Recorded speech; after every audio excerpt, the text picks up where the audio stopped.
Shalom dan selamat pagi saya ucapkan kepada semua jemaat SIB Waang. Bersyukur kita kepada Tuhan karena sekali lagi pada pagi hari ini kita dapat bersama-sama beribadah dalam kebaktian ibadah tanpa gedung gereja. Tanpa membuang masa, saya ingin membawa kita dalam pembacaan ayat firman Tuhan yang terdapat di dalam Matius 11 ayat 25 hingga 30. Tajuk besar dalam pembacaan firman hari ini adalah ajakan juru selamat. Pada waktu itu berkatalah Yesus, "Aku bersyukur kepadamu, Bapa Tuhan langit dan bumi, kerana semuanya itu engkau sembunyikan bagi orang bijak dan orang pandai, tetapi engkau nyatakan kepada orang kecil.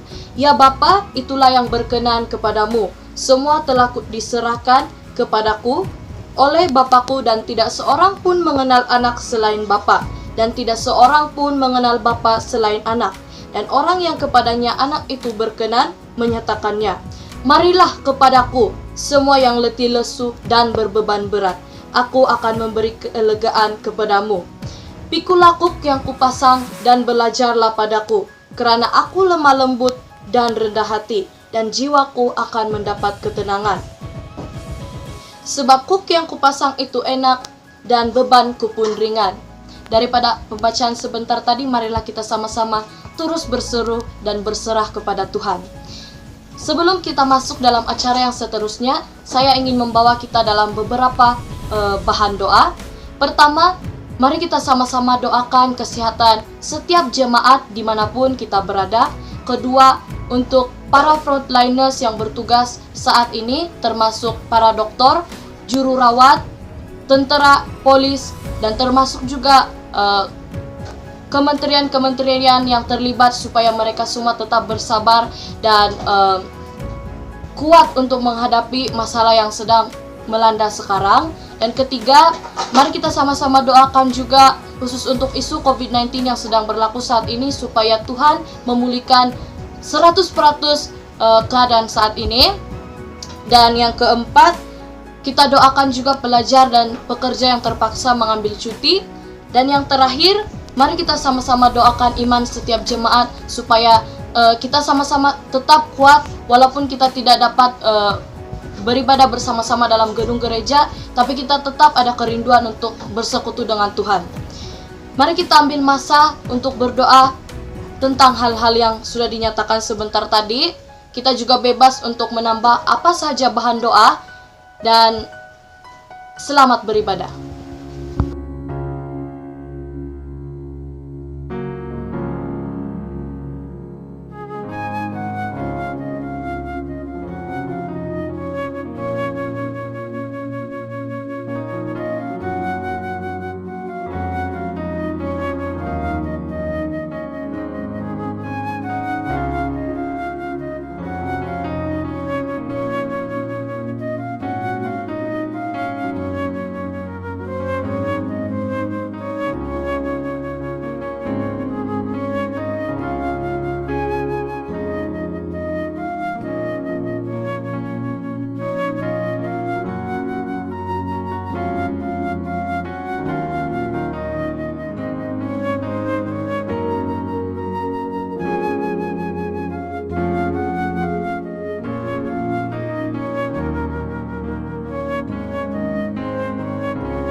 Shalom. Salam bertemu di dalam nama Tuhan kita Yesus Kristus. Kita sangat bersyukur karena kebaikan Tuhan yang sempurna, sehingga sekali lagi pada hari ini kita dapat hidup dan menikmati ibadah, menyembah, mengagungkan nama Tuhan. Pada hari ini saya senang sekali membawa kita belajar kebenaran firman Tuhan yang terdapat di dalam Injil Matius pasal yang ke-24 ayat yang ke-36. Injil Matius pasal 24 ayat yang ke-36. Saya baca di dalam terjemahan bahasa Indonesia. Tetapi tentang hari dan saat itu tidak seorang pun yang tahu. Malaikat di sorga tidak, dan anak pun tidak, hanya Bapa sendiri. Saudara-saudari yang saya kasihi di dalam nama Tuhan kita Yesus Kristus, firman Tuhan ini merupakan ingatan kepada para murid Yesus dan kepada semua para pendengar pada waktu itu. Merupakan ajaran Kristus tentang akhir zaman. Teks firman Tuhan ini juga merupakan ingatan bagi kita pada saat ini. Menjelang kedatangan Yesus, firman Tuhan mengingatkan bahwa tidak satu orang pun yang tahu, hanya Bapa sahaja yang tahu. Saudara-saudari yang saya kasihi di dalam nama Tuhan kita Yesus Kristus, melalui pembacaan kita sebentar tadi, saya menarik satu tema untuk kita pelajari bersama-sama, yaitu waktunya sudah dekat. Waktunya sudah dekat. Firman Tuhan ini mengingatkan bahwa akan ada tanda-tanda yang akan terjadi sebelum kedatangan Yesus. Ya. Akan ada tanda-tanda yang akan terjadi sebelum kedatangan Yesus. Seperti timbulnya para penyesat, peperangan akan kedengaran, akan terjadinya rusuhan dalam kerajaan, terjadinya kelaparan dan gempa bumi. Nabi palsu akan muncul, penyakit akan muncul. Itu adalah beberapa kejadian-kejadian yang akan timbul di dunia ini sebelum kedatangan Yesus. Firman Tuhan ini mengingatkan bahwa jika tanda-tanda ini terjadi, maka kedatangan Yesus sudah semakin dekat. Yesus mengingatkan atau mengumpamakan kedatangannya seperti pohon ara. Demikian juga apabila kuasa dunia dan kuasa alam mulai terjadi, itu menandakan kedatangan Yesus sudah semakin dekat. Saudara-saudari yang saya kasihi di dalam nama Tuhan kita Yesus Kristus, ada banyak tanda-tanda sudah terjadi. Bahkan sekarang ini pun kita sedang mengalami kegoncangan. Bahkan seluruh dunia sedang mengalami kegoncangan ini. Digoncangkan dengan krisis kesehatan, digoncangkan dengan krisis ekonomi. Ramai orang termasuk pakar yang berkata, keadaan ini merupakan krisis yang tidak pernah berlaku. Krisis yang tidak pernah terjadi. Saudara-saudara yang saya kasihi di dalam nama Tuhan kita Yesus Kristus, untuk menghadapi keadaan ini, hanya dengan pertolongan Roh Kudus, umat Tuhan mendapat kekuatan untuk dapat bertahan menghadapi kegoncangan ini. Hanya oleh karena pertolongan Tuhan saja waktu kegoncangan ini dapat dipersingkatkan dengan pertolongan Tuhan.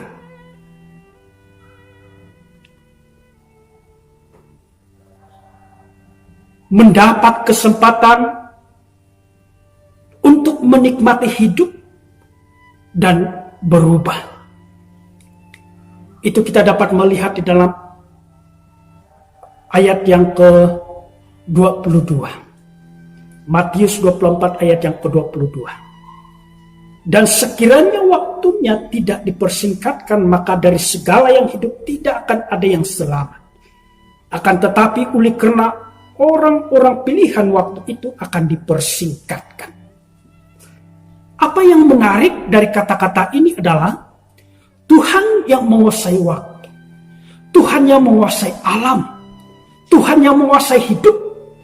Tuhan sangat mengasihi umat manusia. Tuhan sangat mengasihi saudara-saudari dan saya. Itu adalah kata-kata yang sangat menarik kita dapat tarik di dalam ayat yang ke-22. Saudara-saudari yang saya kasihi, di dalam nama Tuhan kita Yesus Kristus, kalau kita melihat keadaan ini sekarang, soal kesehatan adalah berbicara tentang soal hidup dan mati. Orang yang menjaga kesehatan dan kebersihan dan semua sarana akan menikmati hidup yang sehat. Kalau dipandang dari sudut rohani, orang atau jemaat yang tetap menjaga hidupnya di dalam Tuhan akan menikmati hidup. Itu kita dapat melihat di dalam Injil Yohanes pasal 3 ayat yang ke-16. Dan Injil Lukas pasal yang ke-21 ayat yang ke-34. Kalau soal krisis ekonomi, ini berbicara soal keperluan hidup. Kalau ekonomi mengalami kemelesetan, semua manusia akan mengalami kekurangan, lalu kebuluran. Apakah kita mengucap syukur? Apa yang ada pada kita? Karena keinginan daging sanggup membelakangkan apa yang dikehendaki oleh Allah. Saudara-saudari yang saya kasihi di dalam nama Tuhan kita Yesus Kristus, melihat dari keadaan krisis dunia sekarang ini, saya mau bertanya, apakah Tuhan sedang berbicara kepada kita?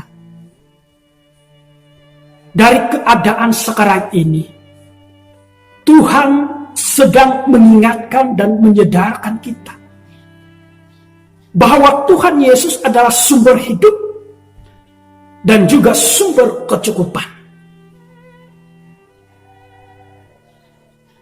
Saudara-saudari yang saya kasihi di dalam nama Tuhan kita Yesus Kristus, Allah membiarkan semuanya ini terjadi karena Allah sangat mengasihi kita. Allah bukan menghukum kita, tetapi Allah sedang mengajar kita. Allah sedang mengingatkan kita. Dan Allah sedang menyadarkan kita bahwa tanda-tanda akhir zaman ini menunjukkan waktunya sudah dekat. Kedatangan Yesus sudah semakin dekat. Oleh itu, saudara-saudari yang dikasihi Tuhan Yesus, apakah respon Anda? Apakah tindakan Anda? Kalau kita melihat firman Tuhan dalam pasal yang ke-24, keseluruhan di dalam pasal yang ke-24, Yesus tidak berhenti mengajar tentang akhir zaman saja. Tetapi Yesus juga mengajar bagaimana menghadapi akhir zaman ini.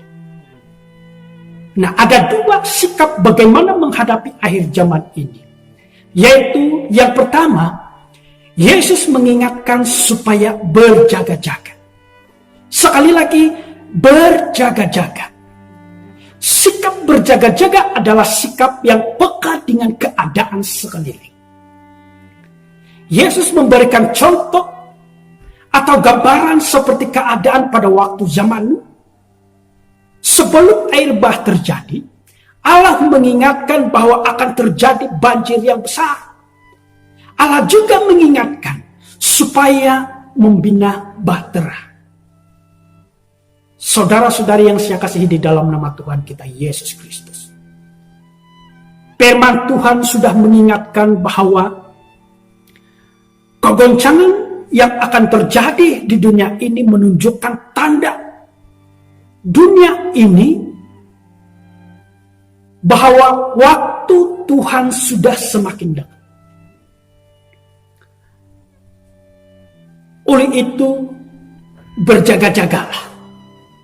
Yang kedua, Yesus mengingatkan supaya menjadi seperti orang yang bijaksana. Kata bijaksana bermaksud pandai menggunakan akal serta bertimbang rasa. Luas pengalaman. Serta pandai menggunakan akal. Arif serta budiman. Orang yang bijaksana apabila ada sesuatu kejadian, pasti dia akan berpikir bahwa setiap kejadian itu ada maksud yang tersembunyi. Orang yang bijaksana apabila melihat keadaan yang terjadi sekarang ini, pasti akan berpikir apa yang perlu dilakukan. Orang yang bijaksana adalah orang yang mengambil suatu keputusan yang tepat. Oleh itu, saya mendorong kepada saudara-saudari yang dikasihi Tuhan Yesus. Jadilah bijaksana. Dalam Injil Yohanes pasal yang ke-14 ayat yang ke-6 berkata, Yesus berkata, Akulah jalan dan kebenaran dan hidup. Tidak ada seorang pun yang datang kepada Bapa kalau tidak melalui aku. Kata firman Tuhan. Kata Yesus di dalam Injil Yohanes pasal yang ke-14 ayat yang ke-6. Oleh itu, percayalah kepada Tuhan Yesus, Tuhan dan Juru Selamat kita. Amin. Tuhan Yesus memberkati kita semua. Haleluya.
Terima kasih kepada semua jemaat yang telah mengikuti ibadat tanpa gedung gereja ITGG, juga dikenali sebagai ibadah online pada hari ini.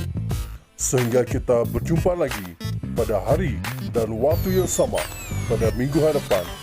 Tuhan Yesus memberkati kita semua. Haleluya.